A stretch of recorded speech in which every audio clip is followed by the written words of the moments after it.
Marshall Peak, Kabanata 4321.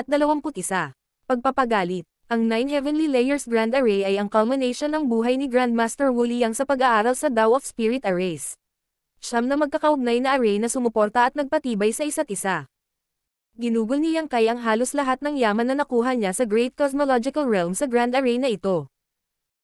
Karamihan sa mga puwersa ay walang katapangan o kahit nakakayahang magbayad ng ganoong kalaking presyo, ngunit natural na magiging mahusay din ang mga pagbabalik. Ang array ay maaaring nahahati sa tatlong mga seksyon. Ang una, na binubuo ng tatlong layer ng array, ay ang pundasyon ng Grand Array. Ang tatlong layer na ito ay nagpapanatili ng operasyon ng Grand Array, pati na rin ang paglabas at pag-imbak ng Starlight Strength. Ang tatlong layer na ito ay walang kabagsikan. Gayunpaman, nabuo nila ang gulugad ng 9 Heavenly Layers. Sa mga normal na araw, ang tatlong layer na ito ay kukuha ng Starlight Strength upang mapanatili ang operasyon ng Grand Array ng walang pagkaantala, na nag-iimbak ng anumang labis para sa emergency na paggamit. Hindi lamang iyon, ang unang tatlong layer ng Grand Array ay may kakayahang mag-ayos ng sarili. Hanggat hindi masyadong malala ang pinsala, maaari nitong ayusin ang anumang mga pagkakamali sa Grand Array. Ang pangalawang seksyon ng Grand Array ay binubuo ng mga mekanismo ng pagtatanggol. Binubuo din ito ng tatlong layer ng Grand Array. Ang isang layer ay sinadya para sa pagtatago. Kapag na-activate, ang Voidland ay may tatago sa ang sinumang walang matibay na pundasyon ng Tao of Spirit Arrays ay hindi kailanman makakadetect ng Voidland. Ang pangalawang layer ay isang malakas na bewildering array, isa na nag-alis sa mga ordinaryong cultivator ng kanilang mga panlabas na pandama, nagbubulag at nanlilinlang sa kanila. Ang ikatlong layer ay purong protection, isang kalasag upang labanan ang panlabas na pambobomba. Ipinakilala ng Lady Boss si Yang Kai sa isang artifact refining Grandmaster na gumawa ng dalawang makapangyarihang array artifact. Isa na rito ang Heavenly Net Umbrella, na ginamit sa defensive Grand Array na ito bilang array core nito. Malaki ang halaga ng Heavenly Net Umbrella, ngunit sinabi ni Grandmaster Wu Liang na kapag na-activate na ang shield, kahit na ang pinagsamang bombardment ng 10 nangungunang mid-grade Heaven Opening Realm Masters sa loob ng 10 araw at 10 gabi ay hindi na makakalagpas dito. Makikita na ang lakas ng proteksyon ng Grand Array na ito ay namumukod-tangi. Ang Voidland ay mayroon na ngayong isang makapangyarihang hukbo at nilagyan ng pinakamahuhusay na sandata, kaya paano nito mapapahintulutan ang sinuman na atakihin sila sa loob ng 10 araw ng diretsyo ng hindi gumaganti. Ang huling tatlong layer ng Grand Array ay ang mga bahaging nakakasakit. Karamihan sa panlabas na Starlight Strength na naabsorb ng 9 Heavenly Layers Grand Array ay na-channel dito. Ang bawat isa sa tatlong layer na ito ay naiiba at mas malakas kaysa sa dati. Ang Heavenly Executioner's Sword ay inilagay ni Grandmaster Wu Liang sa ikalawang layer ng offensive section ng Grand Array bilang array core nito. Ang unang offensive layer ng Grand Array ay walang partikular na core, ngunit sa halip ay umasa sa napakalaking bilang ng mga ordinaryong artifact para gumana. Ang mga artifact na ito ay ibinalik ni Yang Kai pagkatapos talunin ang mga kaaway sa Outer Universe na ito. Karamihan sa mga artifact na ito ay walang silbi sa mga miyembro ng Voidland, ngunit napakasayang kung itapon lang ang mga ito, kaya ginamit ang mga ito upang bigyang kapangyarihan ang Grand Array, na isang win-win solution. Para naman sa huling offensive layer ng Grand Array, ito ang trump card ng Voidland, at nasave ito para sa pinakamahalagang sandali. Nang makumplito ang 9 Heavenly Layers Grand Array, minsang naisip ni Yang Kai na kung may mangmang naaatake sa Voidland, tuturuan niya sila ng leksyon, at kasabay nito ay susubukan ang kapangyarihan ng 9 Heavenly Layers Grand Array. Ngunit ito ay isang random na pag-iisip lamang. Walang gugustuhing makubkob ang kanilang tahanan. Gayunpaman, ito ay talagang nasa ilalim ng pagkubkob ngayon, at ang bilang ng kalaban ay napakarami. Labis ang pasasalamat ni Yang Kai na hindi niya ginawa ang maramo na desisyon, ngunit sa halip ay pumayag na si Grandmaster Wu Liang ang ayusin ang kompletong 9 Heavenly Layers Grand Array sa Voidland. Kung hindi, sa dami at lakas ng kalaban ngayon, kahit na may daan-daan pang Heaven Opening Realm Masters sa Voidland ngayon, imposibleng madaig ang mga ganitong pagkakataon. Sa pamamagitan lamang ng paggamit ng Grand Array maaari nilang gawing tagumpay ang pagkatalo. Nakatayo sa Voidland, malamig na tumingin sa labas si Yang Kai. Siya ang may kontrol sa Array Jade at alam niya ang Grand Array sa loob at labas. Pinagsalikop niya ang kanyang mga daliri ng walang malay habang kinakabahan siyang nakatayo. Upang iligtas si Luzo at ang iba pa, wala siyang pagpipilian kundi ipakita ang ilan sa lakas ng Voidland. Gayunpaman, agad silang umatras. Sa gayong pagpapakita ng kahinaan, ang matandang aso na si Kung Feng ay tiyak na hindi basta-basta susuko. Sa likod ni Yang Kai, Ang left at right protector na sina Yuhi at Momei ay nakaupong naka-cross-legged at nagninilay-nilay para makabawi mula sa kanilang mga pinsala. Ang Elder Council at ang grupo ng 5th Grade Heaven Opening Realm Masters ay apurahan ding nagpapanumbalik ng kanilang sariling sigla. Sa likod nila ay may higit sa 300 Heaven Opening Realm Masters ng iba't ibang grado, nakatayo ng tuwid, ang kanilang mga ekspresyon ay time habang ang malamig na hangin ay nananatili sa kawalan. Ang karamihan sa mga Heaven Opening Realm Masters sa Voidland ay mula sa Abundance City, at lahat ito ay salamat kay Yang Kai, na nag-alis ng Blood Principle Restriction, na maaari nilang iwan na buhay ang Blood Monster Cave Heaven. Bukod pa riyan, binigyan din niya sila ng isang mahusay na pamumuhay at paglinang nakapaligiran, at binigyan sila ng mga spirit pills upang suportahan ang kanilang ligtas na pag-akyat sa Heaven Opening Realm. Ligtas na sabihin na si Yang Kai ang gumawa sa kanila kung ano sila ngayon. Matapos tuluyang makalaya sa bilangguan na humawak sa mga henerasyon ng kanilang mga ninuno at pumasok sa labas ng mundo. Paano sila uupo at titiisin kung may dumating na mga api sa kanila bago sila magkaroon ng panahon upang masaksihan ang mga kababalaghan ng mundong ito? Kaya't kahit na ito ang kanilang unang labanan mula nang makapasok sila sa Heaven Opening Realm, lahat ay na-motivate. Ang Voidland ang kanilang tahanan, kung saan sila magtatayo ng bagong pamilya at kinabukasan. Hindi nila basta-basta makukuha mula sa lupaing ito ng hindi nagbibigay, at ngayon na ang oras upang bayaran ang kanilang mga dapat bayaran. Sa pamamagitan lamang ng pagpapanatili sa lupaing ito makakapagbigay sila ng ligtas na lugar para sa kanilang mga susunod na henerasyon. Ang mga mata ng lahat ay nakatuon kay Yang Kai, naghihintay sa kanyang utos na magmadaling palabas at pabagsakin ang mga mananakop. Pagkaraan ng ilang sandali, bumulong si Yang Kai. Narito na sila. Sa labas ng Voidland, 100 o higit pang mga tao mula sa Asher Clouds Temple, na pinamumunuan ng 2 3rd Grade Heaven Opening Realm Master, ang sumugod patungo sa Voidland na may madilim at masungit na mukha. Sinubukan ni Elder Gao na umatras bago magsimula ang labanan, ngunit sa halip ay walang awa siyang pinatay ni Kung Fang. Ang lahat, kabilang ang Asher Clouds Temple at ang iba pang dakilang puwersa na gustong umalis, ay hindi na nang ahas na kumilos ng padalos-delos. Nangilabot sa kalupitan ni Kung Fang, natakot silang lahat na sila ang susunod na sawi kung magsalita sila.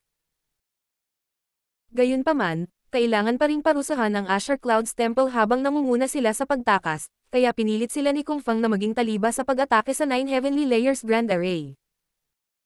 Bagamat ang 2 3rd Grade Heaven Opening Realm Masters ay galit na galit, sila ay ganap na hindi kayang lumaban, kaya maaari lamang nilang pangunahan ang daang mga disipulong dinala nila sa gilid ng Grand Array. Pagkatapos ng bahagyang pag-aalangan, isa sa kanila ay bumantong hininga ng malalim at sinabing, "Maaaring ito ay isang pagpapala at hindi isang sumpa, at kung ito ay isang sumpa hindi tayo makakatakas." Tara na, palibhasa'y naliligaw, nanguna siya at sumisid muna sa Grand Array.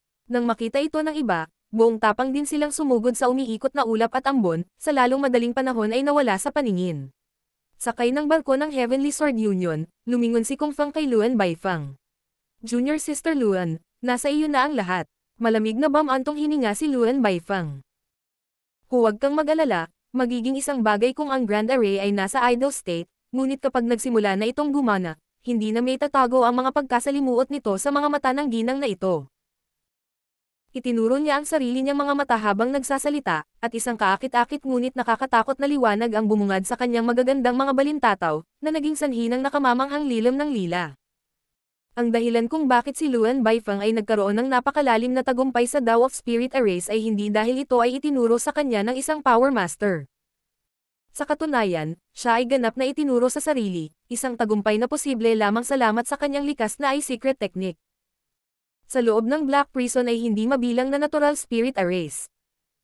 Pagkatapos ng mga taon ng pagmamasid sa mga spirit array na iyon gamit ang kanyang secret technique, naintindihan niya ang maraming misteryo mula sa mga ito, na nagpapahintulot sa kanya na makaipon ng malalim na pag-unawa sa Dao of Spirit Arrays. Mula sa labas, pinanood ng 100 dakilang puwersa ang daan-daang mga disipulo ng Asher Clouds Temple na mabilis na naglaho sa mga ulap, ngunit sa pamamagitan ng mga mata ni Luan Baifang, ang kanilang mga galaw ay talagang masusubaybayan, at hanggat maaari niyang subaybayan sila at ang pag-unlad, ginawa nila, makakahanap siya ng paraan para ma-crack ang Grand Array. Sa loob ng bewildering array, 2 maliliit na figure ang nagtagpo at tahimik na nagbulungan sa isa't isa.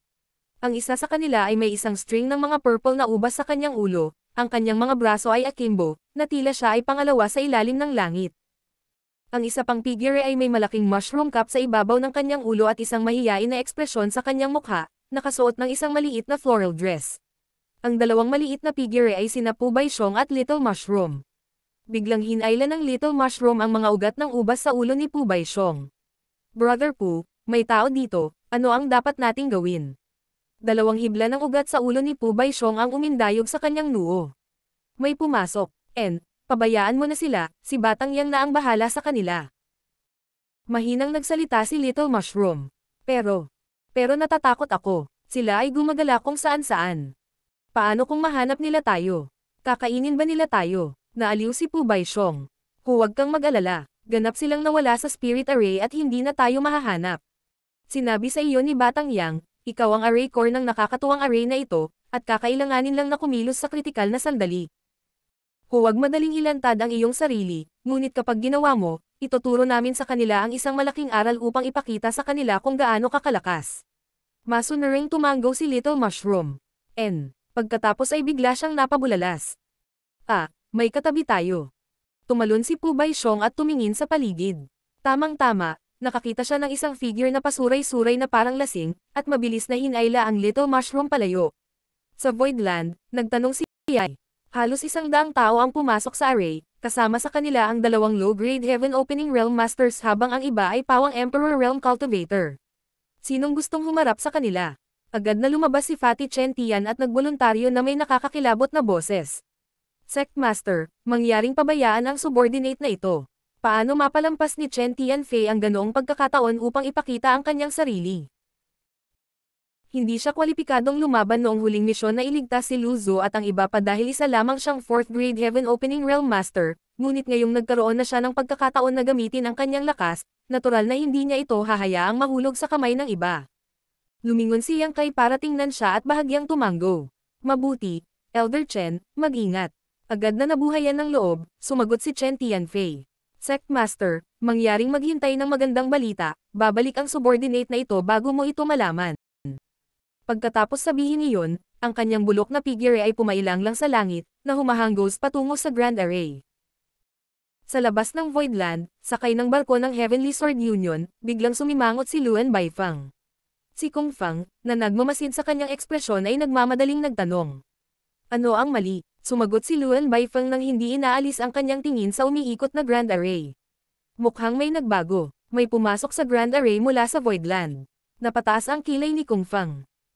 Hindi na ba nila makayanan ang pressure? Natahimik sandali si Luan Baifeng bago biglang bumuntong hininga. Bahagyang naramdaman ni Kung Fang na may mali, ngunit bago pa siya makapagtanong, may mga bumubulalas sa paligid niya. Ibinalik ang kanyang ulo, bahagyang ipinikit ni Kung Fang ang kanyang mga mata sa tanawing nasa harapan niya. Ang mga pinutol na ulo na basang-basa sa sariwang dugo ay isa-isang lumipad patungo sa fleet mula sa loob ng Grand Array. Ang mga ulong iyon ay pag-aari ng mga tao mula sa Asher Clouds Temple na ipinadala niya noon. Isang ulo para sa bawat taong pumasok ay ipinadala. Ang mga blankong ekspresyon na nagyelo sa mga mukha ng mga pugot na ulo na ito ay malinaw na nagpapahiwatig na wala silang ideya kung ano ang nangyari sa kanila, hanggang sa sandaling sila ay namatay. Bumaba ang mukha ni Kung Fang. Ano ang pagpaplano ng Voidland? Ang pagpatay sa isang tao at ibinalik ang kanilang ulo ay isang hubad na pagpapagalit. Lumingon si Kung Fang para tingnan si Luan Baifeng, na bahagyang umiling. Masyadong maikli, ito ay talagang napakaikli. Ilang hininga na lang ang lumipas mula nang pumasok ang daang Asher Clouds Temple na disipulo sa Grand Array. Bagamat mayroon lamang silang 2 3rd grade Heaven Opening Realm Masters habang ang iba ay mga Emperor Realm Cultivator, ibig sabihin ay hindi maganda ang kanilang lakas, nakakatakot pa rin para sa kanila na maalis ng napakabilis. Martial Peak, Kabanata 4322. Ikaw na. Bumaba mula sa langit si Chen Tianfei, at lumapag sa harap ni Yang Kai na nakakapfist. Sect Master, buti na lang hindi ako nabigo sa aking misyon. Bahagyang tumanggo si Yang Kai. Magandang trabaho, Elder Chen. Si Chen Tianfei ay nagtataglay ng 4th grade Heaven Opening Realm Cultivation, habang mayroon lamang 2 3rd grade Heaven Opening Realm Masters sa mga tao mula sa Asher Clouds Temple. Higit pa rito, ang mga cultivator ng Asher Clouds Temple ay nahulog sa bewildering array at lahat ay bulag at nawala. Paano sila makakalaban nitong Fatty Chen? Ang pagpatay sa kanilang lahat ay isang simpleng gawain. Sa pagkakaroon ng ganap na kontrol ni Yang Kai sa Array Jade, natural niyang nakikita ng malinaw ang sitwasyon sa loob ng Grand Array at alam na ipinadala ni Chen Tianfei ang mga pinutol na ulo ng mga kaaway sa kawalan. Bagamat hindi niya ito intensyon, hindi siya tumanggi. Natuwa si Chen Tianfei. Ito ang kasiyahan ng subordinate na ito na maglingkod sa Sect Master. Pagkatapos noon, umatras siya at tumayo sa likod ni Yang Kai. Sa labas ng Voidland, marahang minasa ni Kung Fang ang kanyang noo. Malamig siyang tumingin sa paligid, at nakita ang isang kaguluhan na umuusbong sa 100 Sect Alliance. Ang mabilis na paglipol ng buong puwersa ng Asher Clouds Temple ay halatang nagpasindik sa kanila. Bagamat hindi malakas ang mga tao sa Asher Clouds Temple, hindi pa rin kapanipaniwala na namatay sila sa napakaikling panahon. Agad na napagtanto ni Kung Fang na maling desisyon para sa kanya na ipadala ang mga tao ng Asher Clouds Temple upang magsilbi bilang isang taliba. Sa halip na makamit ang kanyang nais, talagang pinalakas niya ang moral at imahe ng Voidland. Ngayong ang Voidland ay pinangangalagaan ng kanilang Grand Array, kung gusto ni Kung Fang na manalo sa labanang ito, kailangan muna niyang basagin ito. Pagkaraan ng ilang sandali, lumingon siya at nagtanong, Junior Sister Luan, sa kakayahan mo, gaano katagal bago masira ang array na ito? Isang stick na halaga lang ng insenso. Maangas na sagot ni Luan Baifang. Mataimtim na tumanggaw si Kung Fang. Kung gayon, bibigyan kita ng oras na yun. Lumingon sa kanya si Luan Baifang at bahagyang itinaas ang kanyang kilay. Dahil sa kasalukuyang sitwasyon, kung gusto nilang matunten ang mga detalye ng Grand Array, kailangan nilang magsakripisyo ng marami pang buhay. Gayunpaman, ang mga tao dito ay hindi tanga. Walang handang sumunod sa mga yapot ng Asher Clouds Temple. Gayunpaman, ito ay wala sa kanyang negosyo. Kailangan lang niyang gawin ang kanyang bahagi sa pagsusuring mabuti sa Grand Array sa tuwing magsisimula itong gumana. Lumingon si Kung Fang upang tumingin sa isang tiyak na direksyon at nagsimulang igalaw ang kanyang mga labi, marahil ay nagpapadala ng mensahe ng Divine Sense sa isang tao. Sa direksyong iyon, walang magawa si Old Hong kay Kung Fang, ngunit si Kung Fang ay nanatiling nakaharap at hindi natinag sa pagsusumamo ni Old Hong.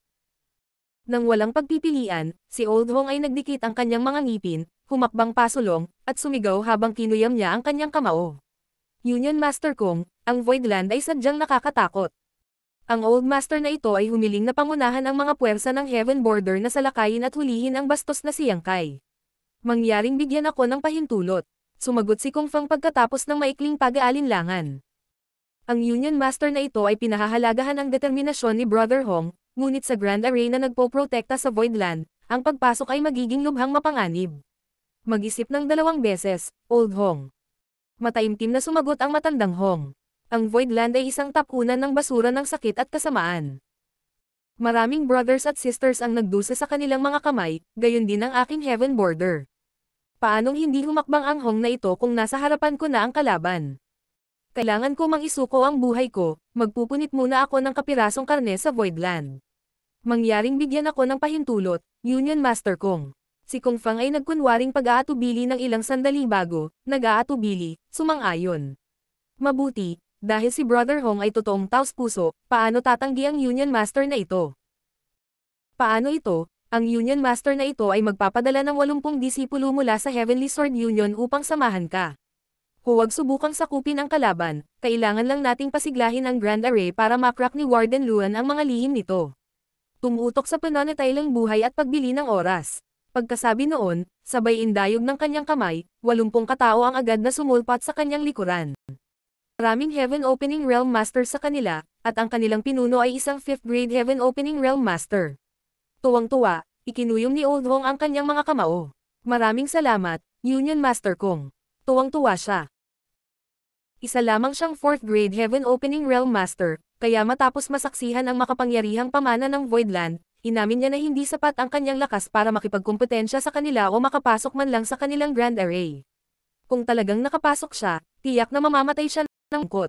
Ngunit ngayon, mas naramdaman niyang mas ligtas ang pag-escort ng 5th grade Heaven Opening Realm Master na ipinadala ni Kung Fang.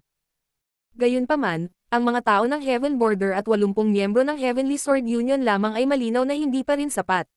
Dahil dito, tumingin si Old Hong sa paligid at umungal sa malalim na boses. Sino pa ang sasama sa Old Master na ito? Mangyaring sumulong. Nagkatinginan ng iba na parang awkward. Noong una ay naisip nila na madali nilang ibababa ang Voidland sa ilalim ng pamumuno ng Heaven Sword Union, hindi kailanman inaasahan na ang Voidland ay magkakaroon ng ganoong kalakas na puwersa at depensa. Nasaksihan din nila ang nakakatakot na resulta ng nabigong pagtatangka ng Asher Clouds Temple na tumagos sa hanay ng Voidland. Ngunit dahil ang Heavenly Sword Union ay nagpakita ng halimbawa para sa kanila, paanong wala silang magagawa? Kung walang handang tumayo, tiyak na magtataglay ng sama ng loob sa kanila si Kung Fang. Makatakas man sila ngayon, natatakot sila na mahihirapan sila sa hinaharap. Sa makatuwid, kailangan nilang ipadala ang ilan sa kanilang mga puwersa anuman ang mangyari. Sa sandaling iyon, sumigaw ang isang lalaki. Ang ating Golden Rainbow Province ay mag-aambag. Ito ang pinuno ng Golden Rainbow Province, Chi Jin. Siya ay nagkaroon ng isang malaking pagkapuot sa Lady Boss. Noon, nagplano siyang pinan ang Lady Boss para dalhin si Old Bai sa restricted area na kabilang sa Golden Rainbow Province para makapasok sa Heaven Opening Realm, pagkatapos ay samantalahin ang pagkakataong kabkuban ang Lady Boss at patayin siya. Ang tagumpay ni Old Bai ay talagang nagambala at ang Lady Boss ay napunta sa isang mahirap na sitwasyon. Sa kabutihang palad, si Yang Kai ay may kasamang World Source Liquid, na nagligtas kay Old Bai mula sa tiyak na kamatayan at nagbigay daan sa kanya na matagumpay na makalusot. Natural na alam ni Chi Jin na si Yang Kai ay may malalim na relasyon sa Lady Boss, gayon din si Kung Fang. Ito ang dahilan kung bakit ni-recruit ni Kung Fang si Chi Jin para sumali sa pag-atake sa Voidland sa pagkakataong ito. Ang kaaway ng isang kaaway ay isang kaalyado, at tiyak na handa si Chi Jin na makipagtulungan kay Kung Fang. Hindi lamang ang Golden Rainbow Province ang na-recruit, ngunit narito rin ang Boundless Altar. Matapos iboluntaryo ni Chi Jin ang kanyang sarili, tumayo rin si Ling Chun-kyu ng Boundless Altar. Ang awayan sa pagitan ng dalawang ito at ng Lady Boss ay hindi maalis. Ang Lady Boss ay gumawa pa ng Heart Demon Oath na hanggat hindi niya nabubura ang kanilang headquarters, hindi siya asenso sa 7th Grade Heaven Opening Realm. Ang Lady Boss ay hindi sinubukang sundin ang kanyang panunumpa dahil mahirap para sa kanya na tuparin ito ng mag-isa. Bagamat isa siyang pinakamataas na 6th Grade Heaven Opening Realm Master at may namumukod-changing kakayahan sa pakikipaglaban, sobra pa rin para sa kanya na sirain ang dalawang dakilang puwersa ng second class, ang Golden Rainbow Province at Boundless Altar, ng mag-isa. Sa makatuwid, kahit na sina Chi Jin at Ling Chun-kyu ay nasaksihan ng kanilang sariling mga mata ang Heart Demon Oath ng Lady Boss, hindi sila gaanong nag-alala tungkol dito. Gayunpaman, pagkatapos na makita ang makapangyarihang pamana ng Voidland, ang isang malakas na pakiramdam ng krisis ay hindi maaaring makatulong sa pagtaas sa kanilang mga puso. Noong nakaraan, hindi kumilos si Lan Yuro dahil kulang siya ng kinakailangang kapangyarihan, ngunit dahil si Yang Kai ay may malapit na relasyon kay Lan Yuro, kung ang grupong ito ng Heaven Opening Realm Masters mula sa Voidland ay sasali sa kanya, parehong Golden Rainbow Province at Boundless Altar ay hindi magkakaroon ng pagkakataong lumaban. Wala silang Grand Array tulad ng 9 Heavenly Layers para ipagtanggol ang kanilang sarili. Dahil dito, kabilang sa maraming dakilang puwersa dito, maliban kina Kung Fang at Luan Baifang, Chi Jin at Ling Chun-kyu ang mga taong pinakamotivated na alisin ang Voidland. Hindi inaasahan ng matandang Hong na ang dalawang ito ay magiging masigasig na tutugan sa kanyang tawag, dahil sumigaw lang siya ng walang pag-asa sa anumang resulta. Ngunit anuman ang mangyari, mas mabuting magkaroon ng mas maraming puwersa. Dahil dito, agad siyang ngumiti. Sa tulong nina Brother Chi at Brother Ling, makatitiyak ang Hong na ito. Dahil sa mga halimbawa ng Golden Rainbow Province at Boundless Altar, natural na hindi na makaimik ang iba pang malalaking puwersa. Higit pa rito, nagbabantang pa rin sa kanila ang Heavenly Sword Union. Kaya naman, sunod-sunod na nagpadala ng tropa ang iba. Hindi nagtagal, ang 100 Sect Alliance ay nagpadala ng halos 5,000 katao sa kabuuan. Ito ay isang malaking bilang, na may ilang daang Heaven Opening Realm Masters na nangunguna sa pagsingil. Kahit na mayroon lamang 5 o 6 na 5th Grade Heaven Opening Realm Masters sa kanila, marami sa 3rd Grade at 4th Grade Heaven Opening Realm Masters. Nagpakawala ng mahinang hininga si Kung Fang, tumingin sa libu-libong tao, at sumigaw ng malakas. Kung masisira natin ang Grand Array na ito ngayon, lahat kayo ay magiging karapat-dapat na mga contributor, at ang Union Master na ito ay hindi magmaltrato sa inyo. Matapos makapasok sa Grand Array sa oras na ito, huwag maghangad na patayin ang kalaban, unahin lamang ang pagprotekta sa iyong sarili. Kailangan lang nating i-trigger ang Grand Array para sa isang stick ng insenso na halaga ng oras, at masisira ni Warden Luan ang array. Sumang-ayon ang karamihan sa isang dagandong, sa pangunguna ni Chi Jin, Ling Chun-kyu, at ng iba pang mga masters. Sa libu-libong mga cultivator na nagtitipon, ang kanilang tapang at kumpiyansa ay lubos na pinalakas. Kahit papaano, hindi na ganoon kaitikot sa kanila ang naramdaman ng Grand Array. Ikinaway ni Kung Fang ang kanyang kamay. Pumunta ka. Nang matanggap ang utos, libo-libong tao ang sumugod sa Grand Array. Gaya ng utos ni Kung Fang, hindi nila tinangka na patayin ang kalaban pagkatapos na makapasok sa Grand Array, ngunit nagmamadaling inactivate ang kanilang mga protective artifact at mga diskarte bago palakihin ang kanilang lakas upang matrigger ang Grand Array. Noong nakaraan, halos 100 tao lamang mula sa Asher Clouds Temple ang nanguna sa Grand Array. Ang kanilang bilang ay napakaliit, kaya't tumagal lamang ng ilang sandali para mabura sila ni Chen Tianfei, na nagresulta sa napakakaunting pagbabago sa Grand Array. Gayunpaman, sa libo-libong mga infiltrator na sumugod dito, ang Grand Array ay patuloy na nagpapakita ng iba't ibang pagbabago, at mabilis na siniyasat ni Luan Baifeng ang mga detalyeng ito gamit ang kanyang matutulis na purple na mga mata. Sa Voidland, nakita ni Yang Kai ang libo-libong tao na naniningil sa Grand Array. Ngunit sa halip na magpanik, nagpakita siya ng malamig na ngiti, at mahinang nagutos. Elder Fan. Sa harap ng daan-daang Heaven Opening Realm Masters, humakbang si Fan Wuzin at kinuyam ang kanyang kamao. Sect Master. Si Fan Wuzin ay isa ring cultivator ng Abundant City. Isa pa lang siyang deacon noon sa Abundant City, at siya ang nakahuli kina Yang Kai at kuha siyang noon. Gayunpaman, na-condense niya ang 5th grade elements, at ngayon ay nakalusot na sa 5th grade Heaven Opening Realm, naging miyembro ng Voidland Elder Council. Nang iligtas nila si Luzo at ang iba pa kanina, ang Voidland ay nag-deploy ng lahat ng 5th grade Heaven Opening Realm Masters nito maliban sa kanya. Hindi ito matutulungan, dahil kailangan ng isang tao na manatili sa likuran para pamunuan ang 300 o higit pa na Heaven Opening Realm Masters Voidland. Pagkatapos tawagin ni Yang Kai, dali-dali siyang lumapit. Lumingon si Yang Kai para tingnan siya. Ikaw na. Tumigas ang ekspresyon ni Fan Wuzin at sumagot sa malalim na boses. Oo, katulad ng utos ni Kung Fang, pinayuhan ni Yang Kai. Maraming bilang ng mga kaaway sa pagkakataong ito, at dapat mayroong ilang 5th grade Heaven Opening Realm Masters sa kanila. Dapat kang mag-ingat. Unahin ang pagprotekta sa iyong sarili sa halip na mabilis na patayin ang mga kaaway. Huwag kailanman maliitin ang mga ito. Kayo ang lahat ng mahalagang talento ng aking Voidland, ang pagkawala ng sinuman sa inyo ay isang malaking kawalan sa aming lahat. Tumugon si Fan Wuzin. Huwag kang mag-alala, Sect Master. Ibabalik kong buhay ang lahat. Tumanggo si Yang Kai. Sa isang alon ng kamay ni Fan Wuzin, ang mahigit 300 Heaven Opening Realm Masters ng Voidland ay pumailan lang sa kalangitan at nawala sa Grand Array. Hinawakan ni Yang Kai ang Array Jade sa kanyang kamay at pinalakas ang kanyang Divine Sense, nakipagtulungan sa 300 Heaven Opening Realm Masters habang ginagabayan niya sila sa kanilang mga target habang lumilikha ng mga pagkakataon para sa kanila na patayin ang kaaway. Ang 9 Heavenly Layers Grand Array ay may parehong nakalilitong epekto sa mga kaalyado pati na rin sa mga kaaway. Kung wala ang patnubay ni Yang Kai, si Fan Wuzin at ang iba pa ay mawawalan din ng direksyon. Gayunpaman, ito ay iba kung si Yang Kai ay nagsasanggalang at gumabay sa kanila. Sa bewildering array, nawalan ng direksyon ang mga kaaway, kaya sa ilalim ng kasalukuyang sitwasyon, kahit na ang grupo ni Fan Wuzin ay mas marami, hindi sila nasa malaking panganib dahil lahat sila ay Heaven Opening Realm Masters at may suporta ng Grand Array.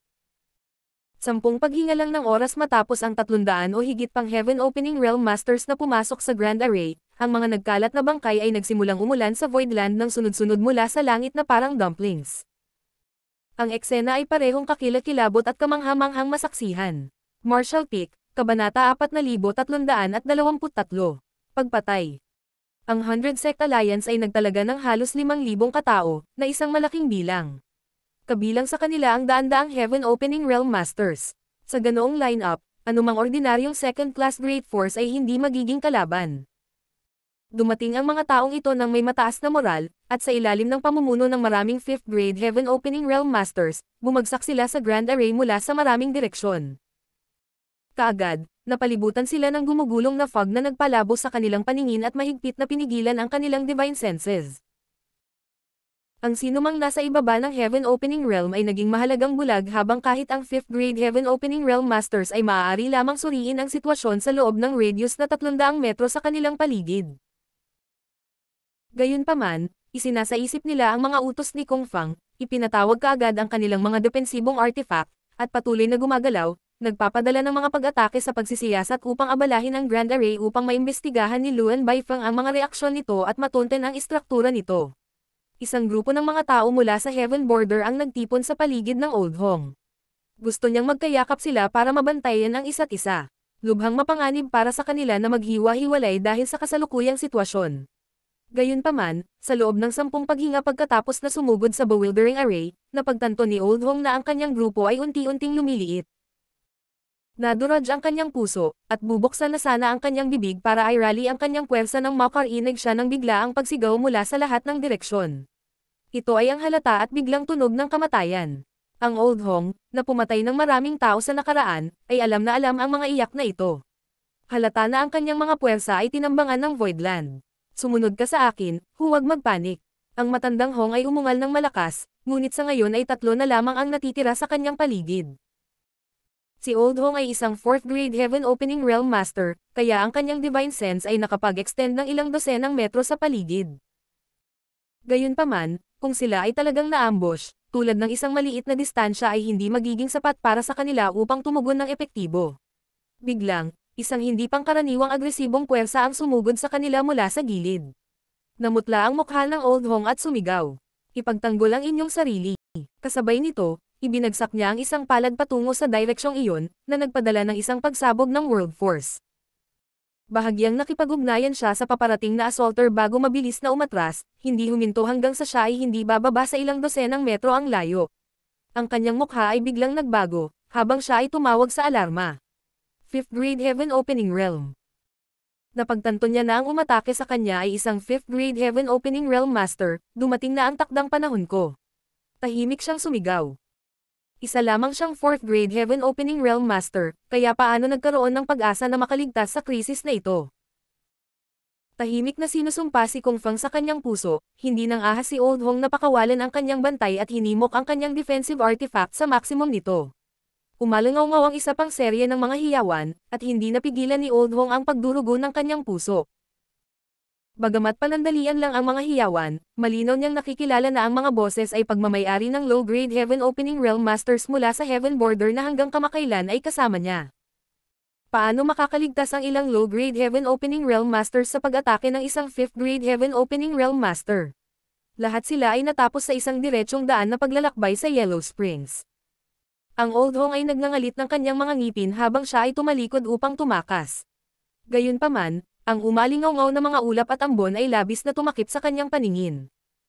Alam na kung hindi siya umalis sa lugar na ito, mamamatay siya, bigla siyang tumakas. Sa hindi kalayuan sa likuran niya, si Fan Wuzin ay tumingin sa kanyang silhouette na nakakunot ang noo. Hindi tulad ng Old Hong, siya at ang iba pa ay nagkaroon ng tulong ni Yang Kai, na nagpapahintulot sa kanila na malayang pumunta at umalis sa Grand Array na ito nang walang labis na paghihigpit sa kanilang mga pandama. Dahil dito, malinaw niyang nakita kung saan tumatakas si Old Hong. Kaka-advance lang ni Fan Wuzin sa 5th grade Heaven Opening Realm at hindi pa ganap na umangkop sa kanyang bagong lakas, kaya naging imposible para sa kanya na ilabas ang kanyang buong potensyal. Gayunpaman, isa pa rin siyang 5th grade Heaven Opening Realm Master. Kung magpasya siyang maging walang awa at habulin si Old Hong ng buong tatag, hindi makakatakas sa kamatayan ang huli. Gayunpaman, ito ay hindi maiiwasang mag-aaksaya ng maraming oras. Sa halip na matigas ang ulo na habulin si Old Hong, mas mabuting pumatay ng mas low-grade Heaven Opening Realm Masters. Napakaraming kaaway sa pagkakataong ito, napakaraming makikita saan man siya tumingin. Sa makatuwid, pagkatapos mag-alinlangan saglit, sumugod si Fan Wuzin sa gilid, at may isa pang sigaw mula sa direksyong iyon kaagad pagkatapos. Ang matandang Hong ay natakot at tumakas pasulong na parang isang langaw na walang ulo nang hindi alam kung gaano siya nakatakas. Biglang, isang mabangis na pag-atake ang dumating mula sa harapan, kasabay ng isang boses na mamulong. Mamatay, bastos. Natigilan sandali ang Old Hong ngunit mabilis na nakabawi upang tumugon sa suntok. Sa kasamaang palad para kay Old Hong, hindi siya naging mabilis at tinamaan siya ng suntok, na nagdulot sa kanya ng pagkalugmok habang ang kanyang dugo ay hindi tumitigil.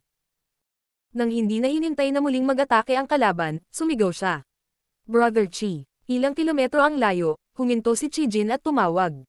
Old Hong. Si Brother Chi tala. Tuwang-tuwa ang Old Hong at sumugod siya. Oo naman, pagkaraan ng ilang sandali, lumitaw si Chi Jin sa kanyang harapan. Nagkatinginan ang dalawa at napabuntong hininga nang mapagtantong sila lang. Nagtanong si Old Hong, Brother Chi, nakikita mo ba ang mga misteryo ng array na ito? Umiling si Brother Chi, mahirap. Ang array na ito ay napakalalim, at ang chi na ito ay hindi masyadong bihasa sa Tao of Spirit Arrays, paano ko makikita ito? Mukhang naagrabyado ang matandang Hong. Ibig bang sabihin, kailangan talaga nating hintayin na iligtas tayo ni Warden Luan? Dahil nakulong sa Grand Array na ito, imposible para sa kanila na makatakas kahit na gusto nila, at ang tanging pag-asa ay para kay Luan Baifeng na i-crack ang array sa lalong madaling panahon at iligtas sila. Sumagot si Qi Jin. Kilala si Warden Luan sa buong 3,000 mundo, at espesyal na inimbitahan siya ni Union Master Kong na tumulong, kaya tiyak na kaya niya. Sa kanya lang tayo magtitiwala sa ngayon. Ikaw at ako ay hindi dapat maghiwalay, kailangan nating bantayan ang isa't isa para maiwasan ang sakuna. Malalim na tumango si Old Hong. Tama si Brother Qi, ngunit maraming mid-grade Heaven Opening Realm Masters sa Voidland. Ikaw at ako ay masyadong mahina para harapin sila, kaya mas mabuti kung mahanap natin si Brother Ling at ang iba pa. Mabuti, pumayag naman si Qi Jin. Agad na nagsimulang kumilos ang dalawa ng magkasama habang hinahanap nila si Ling Chunqiu at iba pang mga kaalyado. Ngunit pagkaraan ng ilang sandali, biglang namutla si Old Hong. Brother Qi, narinig mo ba iyon? Sumimangot si Qi Jin at nakinig ng mabuti saglit bago nagbago ang kanyang mukha at huminga siya ng malalim. Hindi ko alam kung ilan ang makakaligtas sa labanang ito. Ang mga hiyawan sa paligid ay halatang hindi na kasing siksik ng dati, bagkus ay nagkalat. Ang sitwasyong ito ay walang alinlangan na nangangahulugan na ang halos 5,000 katao na bumuhos sa hanay ay dumanas na ng mabibigat na casualty, kung hindi, hinding-hindi ito mangyayari. Ang 100 Sect Alliance ay dumanas ng matinding casualty, 5,000 katao ang sumugod, ngunit higit sa kalahati ang namatay sa wala pang kalahating patpat ng insenso. Bagamat ang Voidland ay nagpadala lamang ng 300 katao, lahat sila ay Heaven Opening Realm Masters.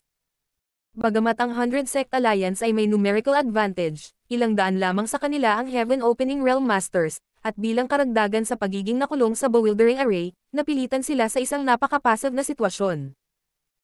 Ang labanang ito ay halos isang panig na pagpatay. Hindi gaanong nagdusa ang Voidland. Maliban sa ilang nasugatan na low-grade Heaven Opening Realm Masters na nagmamadaling umatras, wala pang namatay sa ngayon. Sa sapat na panahon, tiyak na walang problema ang Voidland na lipulin ang mga mananakop na ito. Tumangala siyang kay sa langit, ang kanyang mga mata ay nakatuon sa barko ng Heavenly Sword Union. Hindi siya tumitingin kay Kung Fang, sa halip ay nakatitig kay Luan Baifeng. Nang makita ang abnormal na galaw ng babaeng ito, naisip niyang kay na nilinang niya ang ilang uri ng malalim na eye secret technique at ginagamit ito upang tiktikan ang mga misteryo ng Grand Array. Hindi siya natatakot na baka may matuklasan si Luan Baifeng, ngunit sa halip ay hindi siya sapat upang makita ang alinman sa mga misteryo ng 9 Heavenly Layers Grand Array. Kung ganoon nga, hindi maipatupad ang susunod niyang plano. Ang 100 Sect Alliance ay nagkaroon ng lakas ng loob na salakayin sila sa pagkakataong ito, kaya kung hindi sila gumanti ng matindi, ano ang mangyayari sa reputasyon ng Voidland? Paano nila hahayaan ang Cave Heavens at Paradises, na nanunood mula sa mga anino, na malaman na hindi sila dapat gawing trifle? Hindi intensyon ni Yang Kai na pumatay ng libu-libong tao. Gayunpaman, si Kung Fang, ang utak, ay kailangang mamatay. Kung may manggahas na guluhin ang Voidland, sisirain niya sila sa anumang paraan na kinakailangan. Gayunpaman, si Kung Fang ay isang 6th grade Heaven Opening Realm Master. Kung gusto siyang patayin ni Yang Kai, kailangan niyang akitin siya sa isang bitag. Unang hakbang pa lang ang massacre sa Bewildering Array. Nang pinag-iisipan ni Yang Kai kung gagawin itong mas madali para sa kanila, biglang sumimangot si Luan Baifeng, at ang lilang kumikinang sa kanyang mga mata ay lumabo habang siya ay nagpakawala ng mahinang buntong hininga. Nang makita ito, mabilis na nagtanong si Kung Fang, na nagmamatsyag sa kanya. Junior Sister Luan, ano ang nangyari? Napaawang ang labi ni Luan Baifeng at ngumisi. Union Master Kong, utusan ang tropa na umatake. Tuwang-tuwa si Kung Fang. Talagang kamangha-mangha si Junior Sister Luan, ngunit ang 9 Heavenly Layers Grand Array na ito ay malamang na marami pang ibang trick, hindi lang itong Bewildering Array. Sumagot si Luan Baifeng. Siyempre alam ko ito, ngunit hanggat nasira ang Bewildering Array na ito ay isang simpleng kompetisyon ng lakas. Nag-isip sandali si Kung Fang, pagkatapos ay tumago bilang pagsang-ayon. Tama si Junior Sister Luan. Hindi na siya nagdalawang isip, pinalakas ang boses habang sumisigaw. Malapit nang masira ang Grand Array ng demonyong spawn na ito. Lahat, sundin ang Union Master na ito para angkinan ang tagumpay. Natuwa ang lahat nang marinig nila ang mga salitang ito. Walang nakakaalam kung ano ang nangyayari sa loob pagkatapos magpadala ng mga tropa sa Grand Array, at natural na mag-aalala tungkol sa kaligtasan ng kanilang mga disipulo. Ang pagkaalam na ang array ay malapit ng masira ay magandang balita sa kanila. Habang umaalingaw-ngaw ang booming voice ni Kung Fang sa kawalan, si Luan Baifeng ay nagpatawag na ng higit sa 10 array flag and plate. Nagsasagawa ng isang set ng mga handsil, ang bawat isa sa array flag at array plate ay mabilis na nawala sa grand array. Bumuo ng huling hanay ng mga selyo, pinagsalikop ni Luan Baifeng ang kanyang mga kamay bago pinaghiwalay ang mga ito. Habang gumagalaw ang kanyang mga kamay, parang may kumikilos na isang malaking invisible force, isang butas ang nabuksan sa grand array, na nagsiwalat ng Voidland. Nasira ang nakalilito na array ng 9 Heavenly Layers Grand Array. Nang makita ang sitwasyong ito, ang moral ng 100 Sect Alliance ay lubos na napalakas, ngunit pagkatapos makita ang sitwasyon sa loob ng hanay, nagsimulang kumulo ang galit sa loob nila. Ito ay dahil sa sandaling ito, wala pang 1,000 cultivator ang nabubuhay sa loob ng hanay. Halos 5,000 katao ang pumasok sa isang stick ng insenso ang nakalipas, ngunit sa maikling yugtong ito, halos 80% ang nahulog. Nagalit ang mga kapwa-kapatid, kamag-anak, at mga manliligaw ng mga namatay na nakakita nito. Kung ang lahat ay pumunta lamang dito upang kabkuban ang Voidland dahil sa pressure mula sa Heavenly Sword Union kanina, ngayon ay nabuo ang isang tunay na awayan ng dugo sa pagitan nila at ng Voidland. Sakay ng barko ng Heavenly Sword Union, si Kung Fang, na matatag na nakaupo sa kanyang upuan, ay nagsalita lamang ng isang salita. Patayin. Ang lahat ng mga barko ay sumugod patungo sa Voidland nang matanggap ang utos. Sa loob ng Voidland, itinaas ni Yang Kai ang kanyang kilay at taos-pusong pinuri. Talagang may mga kasanayan ang babaeng ito. Malamang na ang kanyang mga natamo sa Tao of Spirit Arrays ay mas malaki pa kaysa kay Grandmaster Wu Liang. Martial Peak, Kabanata 4324. I-activate ang array. Kung siya ay hindi kapanipaniwalang may kakayahan, walang paraan para sa kanya upang i-crack ang bewildering array sa ganoong maikling panahon. Ang kahirapan sa pagitan ng pag-aayos ng isang array at pag-crack ng isa ay ibang-iba. Sa parehong mga tagumpay sa Tao of Spirit Arrays, ang pag-crack ng array ay walang alinlangan na mas mahirap kaysa sa pag-aayos ng isa. Gayunpaman, dahil kayang basagin ni Luan Baifeng ang bewildering array ng 9 heavenly layers sa isang stick na halaga lang ng insenso, tiyak na mayroon siyang magagandang tagumpay sa Tao of Spirit Arrays. Sino ang babaeng iyon? Mahinang bamulong si Yang Kai. Siya dapat ang warden ng Black Prison, Luan Baifeng. Nagsalita si Yuhi sa tabi niya. Nilinggan ni Yang Kai ang kanyang ulo para tingnan. Bakit ka nandito? Mabilis mong gamutin ang iyong mga sugat. Magkakaroon ng mas mahigpit na labanan sa hinaharap. Nang iligtas ni na Yuhi, Mo Mei at ng iba pa sina Luzo, Yun Xinghua at iba pa, karamihan sa kanila ay nasugatan habang pabalik, hindi pa banggitin ang pagkasira ng kanyang artifact ay nagdulot din ng backlash sa kaluluwa ni Yuhi. Ito ang dahilan kung bakit inutusan ni Yang Kai si Fan Wuzin na pamunuan ang 300 Heaven Opening Realm Master sa labanan, upang si Yuhi at ang iba ay makabangon mula sa kanilang mga pinsala. Dahan daw ang umiling si Yuhi. Ayos na ako. Napaka-epektibo ng spirit pills na ibinigay ni Young Master. Tiningnan siya ni Yang Kai at nakitang hindi siya nababalisa, kaya hindi siya nagpumilit. Upang hayaang gumaling si Yuhi at ang iba pa sa pinakamaikling panahon na posible, iniwas niya ang mga spirit pills na dinala niya mula sa Blood Monster Divine Palace. Ang mga spirit pills na ito ay may pambihirang grado at lahat ay may pill veins, kaya natural silang may mabisang epekto sa gamot. Ang warden ng Black Prison. Itinaas ni Yang Kai ang kanyang kilay at malabong naalala na may napakalaking puwersa sa 3,000 mundo, ngunit wala siyang masyadong alam tungkol sa Black Prison. Ipinagpatuloy ni Yuhi, ang kapaligiran ng Black Prison ay lubhang pag-alit at puno ng hindi mabilang na natural spirit arrays. Kahit na ang isang high-grade Heaven Opening Realm Master ay hindi maglalakas loob na pumasok sa kailaliman ng Black Prison ng walang ingat, ngunit si Luan Baifeng ay maaaring gumala sa loob nito tulad ng isang isda sa tubig. Siya ay natatangi sa kanyang sariling paraan. Hindi nakilala ni Yuhi si Luan Baifeng sa simula, dahil hindi pa sila nagkita noon. Gayunpaman, walang ganoon kalakas na babaeng 6th grade Heaven Opening Realm Master sa 3,000 mundo. Higit pa rito, dahil mayroon siyang magagandang tagumpay sa Tao of Spirit Arrays, madaling mahulaan ni Yuhi ang kanyang pagkakakilanlan. Bahagyang tumango si Yang Kai, at ngumisi. Kailangan ko talagang magpasalamat sa kanya sa pagkakataong ito. Sa kanilang pag-uusap, ang mga puwersa ng kaaway, kasama ang kanilang daang dagdag na artifact ng flight type, ay mabilis na umarangkada patungo sa Voidland. Sa kabila ng walang katapusang kawalan, tumayo si Kung Fang sa deck ng kanyang barko at same time na sumigaw na may matinding galit sa kanyang mga mata. Yang Kai, dumating na ang iyong kamatayan. Binawi ni Yang Kai ang kanyang nakangiting mukha at galit na sumagot. Ang matandang asong Kung Fang, ang aking Voidland at ang iyong Heavenly Sword Union ay hindi magkasundo. Napatawa si Kung Fang. Ang isang natalo na aso ay naglakas loob pa ring tumahol. Panoorin mo na lang kung paano nililinas ng Union Master na ito ang iyong Voidland ngayon. Pagkatapos sabihin iyon, ibinaba niya ang kanyang kamay. Patayin. Ang mga artifact ng fly type ng 100 Sect Alliance ay dumiretso sa Voidland, habang ang mga cultivator na nakaligtas sa bewildering array ay bumalik din sa kani-kanilang puwersa na may matagal na takot at kumukulong galit. Biglang tumaas ang moral ng 100 Sect Alliance. Mukhang naguguluhan si Yang Kai.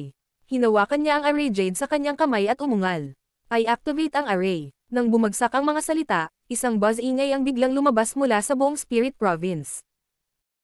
Saglit na nang inag ang mundo at isang payong na artifact ang lumipad mula sa kailaliman ng lupa, bumangon sa kalangitan, at nag-transform sa isang magaan na kurtina na bumabalot sa buong Voidland. Ito ang defensive grand array ng 9 heavenly layers kasama ang array core nito, ang Heavenly Net Umbrella. Nag-invest si Yang Kai ng maraming mapagkukunan sa Heavenly Net Umbrella na ito. Sa pamamagitan ng Lady Boss, nakilala niya si Grandmaster Mafan at kinuha siya para pinuhin itong array artifact para sa Voidland. Ito ay nagtataglay ng hindi kapani-paniwalang malakas na protection na lakas. Sa sandaling na-activate ang array na ito, ang buong Voidland ay naging kasing solid ng ginto. Ang liwanag na harang na bumabalot sa Voidland ay napakatibay at saglit, hindi ito napansin ng 100 Sect Alliance at sunod-sunod na binasag ang ulo nito, na hamarang sa pagtawid sa kabilang panig. Natawa si Kung Fang habang sumisigaw. Matigas pa rin ang ulo kahit tapos na ang oras mo. Sa palagay mo ba ay walang magagawa ang Union Master na ito tungkol sa tortoise shell na ito? Hatiin mo ito para sa akin. Sa utos ni Kung Fang, halos 10,000 cultivator mula sa 100 Sect Alliance ang naglunsad ng atake pagkatapos ng pag-atake, gamit ang kanilang mga artifact at secret techniques para bombahin ang light barrier. Habang inaayos ang 9 Heavenly Layers Grand Array, ipinakilala ni Grandmaster Wu Liang ang maraming magagandang function nito kay Yang Kai. Minsan niyang ipinagmalaki na ang Grand Array ay sapat na matatag upang mahawakan ang mga pag-atake mula sa 10 peak mid-grade Heaven Opening Realm Masters sa loob ng 10 araw at 10 gabi nang walang problema. Makikita na ang Grand Array ay tunay na makapangyarihan. Gayunpaman, sa sandaling ito, higit sa 10 mid-grade Heaven Opening Realm Masters ang sabay-sabay na umaatake sa Grand Array. Bagamat ang 100 Sect Alliance ay nawalan ng halos 4,000 katao sa bewildering array, kasama ang 12 ng Heaven Opening Realm Masters na bumagsak din, hindi pa sila napapahamak. Sa sandaling ito, ang kanilang pinagsamang pag-atake ay yumanig sa mundo. Kahit na ang kapangyarihang cultivator na iyon sa ibaba ng Heaven Opening Realm ay limitado, mayroong isang malaking bilang ng mga ito. Tulad ng kung gaano karaming mga langgam ang maaaring kumagat ng isang elepante hanggang mamatay, kahit na ang mahinang individual na pag-atake ay hindi maaaring gumanap ng isang mapagpasyang papel, maaari nilang maubos ang kapangyarihan ng Grand Array ng paunti-unti. Ang mga agos ng liwanag ay lumipad sa buong kalangitan, na nagiging matalim at marahas na pag-atake, bumangga sa liwanag na hadlang ng Grand Array, na nagpapadala ng mga alon sa ibabaw nito sa lahat ng direksyon. Ang liwanag ng Grand Array ay mabilis na kumupas, ngunit walang magawa ang Voidland tungkol dito. Ngumisi si Kung Fang. Nauubusan na siya ng mga pakulo. Kung ito ay hindi bilang isang huling paraan, bakit ang brat na may apelyidong Yang ay i-activate ang kanyang defensive Grand Array? Halatang naubusan siya ng mga pagpipilian. Kanina, nag-aalala si Kung Fang na baka magkaroon pa ng mas maraming card ang Voidland, ngunit nang makita niyang ina-activate ni Yang Kai ang defensive Grand Array, agad siyang na-relieve. Tila na-overestimated niya ang kakayahan nitong Grand Array.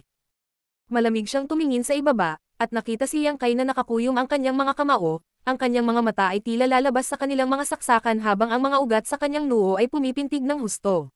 Mukha siyang galit at kinakabahan, na lalong nagpatunay sa hatol ni Kung Fang. Bahagyang nakasimangot si Luan Baifeng habang nagbabala. Union Master Kung, manatiling alerto. Itinaas ni Kung Fang ang kanyang kamay. Paano makakalaban ang isang maliit na Voidland sa lakas ng ating 100 Sect Alliance? Kanina, natalo kami dahil itong brat na ito ang may bentahe ng Defender. Junior Sister Luan, hintayin mo lang ang magandang balita. Kapag nasira ang defensive array na ito, maaari mong kolektahin ang lahat ng mga bihag na gusto mo. Nang marinig ito, hindi na nagsalita si Luan Baifeng at bahagyang tumango. Nanatili ang kanyang mga mata kay Yuhi at Momei habang palihim niyang pinag-iisipan kung sulit na subukang makuha ang dalawang 6th grade Heaven Opening Realm Master na ito. Gayunpaman, kahit na gusto niyang gawin iyon, wala siyang gaanong kumpiyansa, maliban kung tumingin muli si Luan Baifeng kay Yang Kai, at dinilaan ang kanyang mapupulang labi, na gumawa ng isang kaakit-akit na tanawin. Ang light barrier ng Grand Array ay unti-unting lumabo habang ang hindi mabilang na pag-atake ay umuulan dito, na bumubuo ng walang katapusang mga indent. Pagkatapos ng isang tasa ng oras ng tsaa, nagsimulang magkaroon ng mga bitek sa light barrier ng Grand Array. Halos oras na. Bulong ni Yang Kai sa sarili. Kung patuloy silang lumaban ng ganito, malamang na masira ang Heavenly Net Umbrella. Ang artifact na ito ay nagkakahalaga ng pagpino, kaya talagang nag-aatubili si Yang Kai na mawala ito sa labanang ito. Nilinggan niya si Yuhi, at si Yuhi ay sabay ding tumingin sa kanya. Matapos ang palitan ng tingin, na parabang konektado ang kanilang mga puso, bahagyang tumanggo sila sa isa't isa. Sa susunod na sandali, palihim na nagsagawa ng handsill si Yang Kai. Sa isang putok, ang liwanag na hadlang na bumabalot sa labas ng Voidland ay biglang pumutok, naging maliliit na fluorescent na ilaw at nawala. Ang 100 Sect Alliance, na mabangis na umaatake, ay natulala noong una nang makita nila ang hindi pangkaraniwang bagay na ito, ngunit hindi nagtagal ay nagpakawala sila ng isang malakas na saya. Itinuro ni Kung Fang ang harapan habang umuungal sa kanyang nakakuyom na mga panga. Patayin. Walang balakid sa unahan, kaya galit na galit ang 100 artifact ng uri ng paglipad sa Voidland. Sa ilalim ng utos ni Kung Fang, dumiretso ang Heavenly Sword Union patungo sa kinaroroonan ni Yang Kai, halatang sinusubukang hulihin muna siya. Sa pagtingin sa isa't isa sa hangin, ang gulat at tensyon sa mukha ni Yang Kai ay biglang nawala at napalitan ng isang ngisi. Saglit na natigilan si Kung Fang bago bumangon ng isang pakiramdam ng krisis mula sa kaibuturan ng kanyang puso, na para bang may isang kakilakilabot na mangyayari. Si Luan Baifang, na tumabi sa kanya, ay naalarma rin at sumigaw. Union Master Kung, mag-ingat. Ito ay isang patibong. Gayunpaman, kahit na napagtanto nila na mayroong isang bitag sa sandaling ito, hindi sila maaaring bumalik. Ang 100 Sect Alliance ay walang ingat na sumisid patungo sa Voidland, ang kanilang porma sayon ay ganap na nagkakagulo. Ito ay simpleng imposible upang muling ayusin ang mga ito sa maikling pagkakasunod-sunod. Nagtadyas ang ngipin ni Kung Fang at sumabog ang World Force mula sa kanya habang personal niyang pinamamahalaan ang kanyang barko. Ang sisidlan ay agad na naging isang stream ng liwanag na bumaril pasulong. Kasabay nito, itinaas ni Yang Kai ang kanyang kamay at ang Array Jade ay lumutang sa kanyang harapan. Si Yuhi ay lumitaw sa tabi niya sa isang iglap, at pareho silang bumuo ng isang set ng mga handsill na may mataimtim na tingin sa kanilang mga mukha, na nagpapadala ng mga daloy ng liwanag sa Array Jade ng sunod-sunod. Pagkatapos lamang ng 3 paghinga, sumigaw si Yang Kai. Simulan muli ang array. Chi-chi-chi-chi. Ang hangin ay kumaluskos habang 10,000 agos ng liwanag na tumatakip sa mundo ay biglang lumabas mula sa kailaliman ng Voidland. Ang bawat isa sa mga daloy ng liwanag na ito ay naglalabas ng ligaw na pagbabago-bago ng enerhiya na may makapal na layuning pumatay. Dati, dumanas ng malaking pagkawala si Old Hong sa bewildering array. Ang mga disipulo ng Heaven Border na pinamunuan niya ay lahat ay patay o kritikal na nasugatan, na naiwan lamang siya na nag-iisa na nagsisikap na mabuhay. Nakaramdam siya ng matinding kahihiyan, ngunit nang masira ang defensive Grand Array ng Voidland at maipakita ang isang maayos na landas sa unahan, tuwang-tuwa si Old Hong, lalo na nang makita niya si Yang Kai na malapit sa kanyang harapan, nadismaya at nataranta. Sa utos ni Kung Fang, si Old Hong ang unang sumugod sa pagmamaneho ng barko ng Heaven Border, na sinusubukang pilitin ang Voidland na magbayad para sa kanyang kahihiyan. Ngunit sa sandaling lumitaw ang hindi mabilang na mga daloy ng liwanag sa kanyang harapan, hindi napigilan ni Old Hong ang pag-freeze sa gulat. Tumangala siya, at nang malaman niya kung ano ang mga daloy ng liwanag na iyon, agad na namutla ang kanyang mukha at halos lumuwa ang kanyang mga mata mula sa mga saksakan nito. Bumalik kayo ngayon, bulalas niya sa basag na boses. Ang bawat daloy ng liwanag ay isang artifact. 10,000 ng mga daloy ng liwanag ay nangangahulugang 10,000 mga artifact. Ito ay ang offensive Grand Array ng 9 Heavenly Layers. Ang mga offensive function ng 9 Heavenly Layers Grand Array na itinakda ni Grandmaster Wu Liang ay binubuo ng 3 bahagi, at ito lang ang una. Noon, nakakuha si Yang Kai ng napakalaking bilang ng space rings sa Great Cosmological Realm. Bilang karagdagan sa kung ano ang nakuha niya mula sa 7 opening land pagkatapos noon, mayroon na siyang hindi mabilang na mga artifact. Ang mga artifact na ito ay halos walang silbi sa kanya, ngunit napakasayang itapon ang mga ito. Tiyak na maaari siyang kumita ng ilang kapalaran sa pamamagitan ng pagbebenta ng mga ito, ngunit ang paggamit sa mga ito upang ayusin ang offensive array na ito ay isang mas magandang opsyon. Natural na hindi makokontrol ni Yang Kai ang libu-libong artifact ng mag-isa. Kahit si Yuhi, isang 6th grade Heaven Opening Realm Master, ay walang kapangyarihang gawin iyon. Gayunpaman, Ito ay naiiba sa suporta ng Grand Array. Pinino ni Yuhi ang Array Jade noon. Pagkatapos ng lahat, si Yang Kai ay hindi palaging nasa Voidland, kaya kapag siya ay wala, si Yuhi ang may control sa 9 Heavenly Layers. Ang defensive Grand Array na na-trigger ni Yang Kai kanina ay gumana ng autonomiya kaya kailangan lang itong i-activate, na nagpapahintulot sa kanya na gawin ito mismo. Gayunpaman, ang offensive Grand Array ay kailangang aktibong kontrolin, kaya kailangan niya ng tulong ni Yuhi.